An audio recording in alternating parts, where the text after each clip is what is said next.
Hello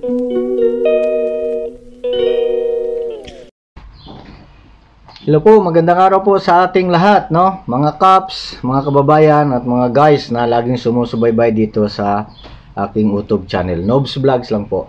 Okay, so diretso na tayo sa ating topic. Meron lang akong pupunain na isang vlogger dito, napakatapang na vlogger. Sikat na daw siya, kahit saan mo daw siya i-search, Google o Facebook o YouTube is nandyan daw siya. So sikat na itong tao na ito sa pagmumura kasi. Ang pagmumura kasi nito abot hanggang impyerno ba, no? Gano'n yan siya. Saka ito, halatang halata ito, bayaran ito siya. So dito sa pagbablog niya, no, sa YouTube, no, dito siya kumikita siguro.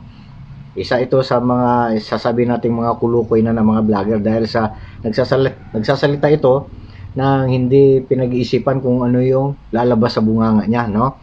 Ano yung pumapasok sa utak niya, kasi utak nito kasi kung ako mag-distinguish ng utak nito, no, is tae ang laman, no? Tae ang laman ng ulo nito. So pag tae ang utak, lalabas sa bunganga, magsasalita, tae din ang lalabas, no? Mabaho. Ganun yan siya. Ganun ko i-identify ang tao na ito. So tingnan nyo ha, napakatapang nito na murahin ang tagapamahalang pangkalahatan ng Iglesia ni Cristo. Dahil lang doon sa kanyang mga opinion, mga ewan ko, narinig niya sabi-sabi siguro sa labas, no? Mga obserbasyon niya. So, minura ang tagapamahalang pangkalahatan, no, ng Iglesia ni Cristo. Mga ministro, mga kapatid, lahat na. Kasi Iglesia ni lahat niya na Ganun yan siya. Kaya nga, nandito ako para isiwalat ipaalam sa inyo, no, itong sinabi ng vlogger na ito. Kasi ito, ako tatandaan kong mukha nito no? Tatandaan kong mukha nito. So para sa akin, wanted tong tao na ito. So sa mga cops, sigurado pag nakita ninyo, no, napakinggan nyo tong video na itong gagawin ko, itong pagbatikos ko sa kanyang opinion, sa kanyang mga pinagsasabi, ay sigurado magagalit kayo, no? So ito, play natin yung mga pinagsasabi niya. At maging dito kay sino tong ng Iglesia ni Cristo? Si Eduardo, isang magandang putang ina mo ka. Eduardo, Manalo, mukhang pera ka, talagang demonyo ka. Ilang bilyon ang binigay sa iyo? Tarantado ka. Si Cristo, puro putang ina mo ka, Eduardo Manalo. Kiki ka ng ina mo.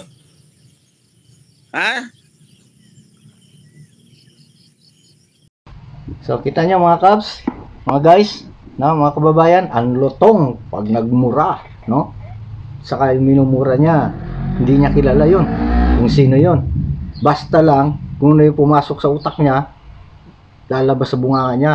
Tae laman ng utak niya, tae din lumalabas sa bunganga niya, no? So pagmumura, andun yan siya. Tuloy pa natin. Tanong ko sa iyo, Eduardo Manalo, magkano at ilang bilyon ang binigay sa iyo ng mga Duterteng di puta ka? Wala akong pakialam sa inyo kahit 1 trilyon pa kayong mga taga-Iglesia ni Cristo.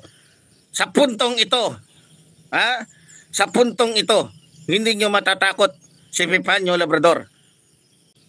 Mga gunggong kayo, mga di puta. Kaya ikaw, Manalo, yung itsura mo na parang mongoloid kang demonyo ka, sinasabihan kita umayos ka. Hindi porket leader ka ng Iglesia ni Cristo, untog ko yung ulo mo Tapang, no? Iuntog niya daw ang ulo, no?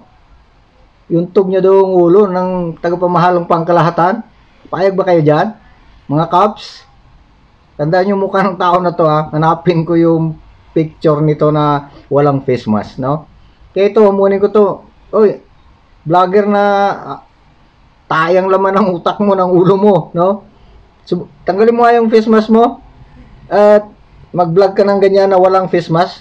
Kung talagang tawag doon, yung talagang matapang ka, yung talagang nasa katwiran ka, yung bang talagang matibay panindigan mo. Pag matibay panindigan mo, lantog mo yung mukha mo, no? Saka mumurahin yung mga tao, no? Tulad dito, mga Iglesia ni Cristo, minura mo, no? Minura mo isa sa amin, minura mo na lahat. Ganon yan siya. ito pa, marami ka pang mga sinabi dito, no? Kaya di ka makakalusot ngayon. Kung si, ano pa nga, si Takiro pa nga magsabi, lahat ng mga sinasabi dito sa social media, naka-internet, recorded na yan, no? So, recorded ka na rin. Okay. Ito pa. Matagal ko nang alam yan na ang Iglesia ni Cristo talagang mga kriminal yung mga, kaya nga lalakas ng loob ng mga yan eh.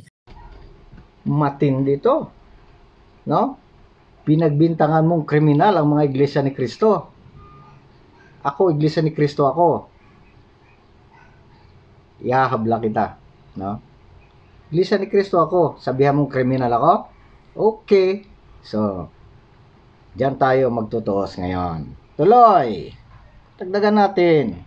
Kung ano yung mga laman ng tae mong ulo na yan, no? Sige. Kalokohan talaga ng Iglesia ni Manalo. Pera lang pala katapat ninyo, mga yawa kayo dyan. Tapos ang gaganda ng suot ninyo, akala nyo mga santo kayo, mga demonyo kayo. Ayan, no? Nasuhulan, ha? Binayaran? Binayaran ba kami? Okay. Natin kung hanggang saan ang ano mo. Hanggang saan yung mga pinagsasabi mo na yan. Patunayan mo lahat ng yan, ha? Pag di mo na patunayan yan, sa ilalim mong dagat ka na tumira para hindi ka mahanap. Gago talaga tong Iglesia ni Manalo na to. Di puta kayo. Mga putang ina ninyo. Mga gago na mga Iglesia ni Manalo. Pero kung tatanungin nyo ko, kung tinitira ko ba dito yung leader ng Iglesia ni Cristo, yes! Dahil gago. Dahil sira ulo. Gunggong ka. Leader ka. Ito, sasabihin ko sa iyo, walang control yung bunganga mo, ha? Walang control yung bunganga mo. So, ito mga guys, tingnan yung mukha ng tao na to. Kasi pag ako sa lubong ng tao na to, kahit nakabisikleta lang ako, bubundulin ko to no? Bubundulin ko yung daliri niya. Aapakan ko yung daliri niya. Pero, wag lang siyang pakakumpiyansa sa pinaglalagyan niya. Sa lugar niya ngayon, no? So, ingat-ingat tol. Pero wala na eh. Tapos ka nang magmura eh. Sabi mo lahat ng gusto mo no? So, siyempre, wala tayong magawa, no? Tayong magawa. Okay, just wait, no? Wait and see. So, ano pa? Ito pa. Napakarami mong mga sinasabi, no? Na foul ka ngayon dito sa amin. So, okay. Tuloy lang. Tangina kung hindi lang namin alam na kaya lang naman kayo lumalago ng ganyan dahil pinipilit ninyo yung mga membro ninyo na mag-abuloy. Pag hindi nag-aabuloy, titiwalag ninyo mga diputa kayo. Kala ninyo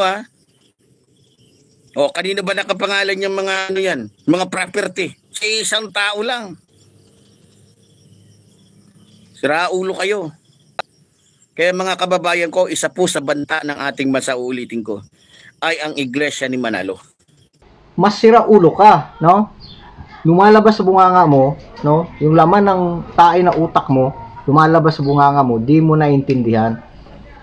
Kung wala kang alam tungkol sa iglesia, huwag kang magsasalita, no? Sabi nga ni Enrile, naalala mo ba yun? Kung gusto mong gumulo buhay mo, sige, kantihin mo ang iglesia. Yan matandang dragon yon, no, nagsalita, no? So ikaw, yun yata gusto mo no? So okay lang. Sabi ko nga sa'yo, kung mag-vlog ka, ayusin mo lang pagba-vlog mo. Yung bang patas na pagsasalita, no? Kasi ulay, halatang-halata ka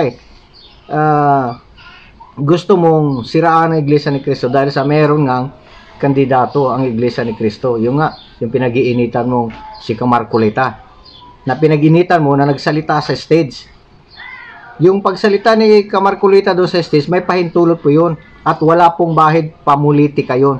Wala siyang ginawang pangangampanya doon. Diba? Ang binanggit niya lang doon, kung paano ang nangyari doon sa taas. Kung bakit ngayon nagkaroon na ng pagkabahabahagi, pagkakagulo doon sa panggobyerno natin, nahati na, no? May grupo yung kabila, may grupo na yung kabila. So, kampo-kampo na. Kanya-kanyang katwira na. May kampo yung doon na naman na ibang mga kongresista, meron dito sa kabila. So, nagkakaroon na ng pagkakampi-kampi, pagkabahabahagi doon. Doon ngayon, ipinaliwanag ni Camarcolita kung bakit ngayon nagkaroon ng rally ang Iglesia ni Cristo na pangkapayapaan. Wala siyang pangangampanyang sinabi doon. Wala siyang sinabi doon na sabi mo na siniraan yung administrasyon. Wala siyang sinabi doon na kinampihan yung mga Duterte. Wala. I-replay mo. Pero kung ang laman ng utak mo ay tae, hindi mo maintindihan yan. Kasi may gusto kang palilitawin, may kinakampihan ka. Baka may nag-utos sa'yo at binayaran ka. Nagbayad sa'yo para ganyan ang sasabihin mo. Kumikita ka dyan, di ba? Malibang kumikita ka sa YouTube mo, meron kang sideline, ganon. So, nasa sa'yo yun. Kung dyan mo, kukunin yung ipapakain mo sa pamilya mo. Yung nasa masamang paraan. So, kami hindi ganoon eh. So, okay lang, busog ka, sa masamang paraan naman. So, okay lang yon. Hindi naman tawag yung kata-kata kayo sa style mo. No, ganoon yan siya. So, ito ngayon, tanggalin mo lang yung face mask mo, no? Hinahamon kita, pakitanggal mo face mask mo. Katulad ba nito? Saka ka magsasalita ng ganyan, no? Kasi yung mga ginawa mo na ganyan, hindi palalampasin yan. Kahit ako lang, hindi ko palalampasin yan eh. Sa akin lang. Pinabintangan mo, Iglesia ni Cristo, mga kriminal. So, kriminal ba ako? Saan mo ko nakita nagkriminal, ha? Iglesia ni Cristo ako. So, isa na ako sa mayroong asunto sa'yo. Okay. So, sa mga cops na nakikinig, alam na natin kung anong gagawin dito. Siyempre, makakarating ito doon, sa taas natin. Hintayin lang natin kung ano yung magiging pasya sa tao na ito. Okay, yun lang guys, no? Huwag kalimutan, suportahan ang channel ko. Nobs Vlogs lang po tayo. Doon sa mga bago dito, paki-like, subscribe lang po channel ko. Paka-click notification bell para maging updated kayo sa lahat kong mga upload na video. Okay, ingat po tayong lahat. So, tuloy-tuloy lang po tayo sa ating kaisahan. Salamat po.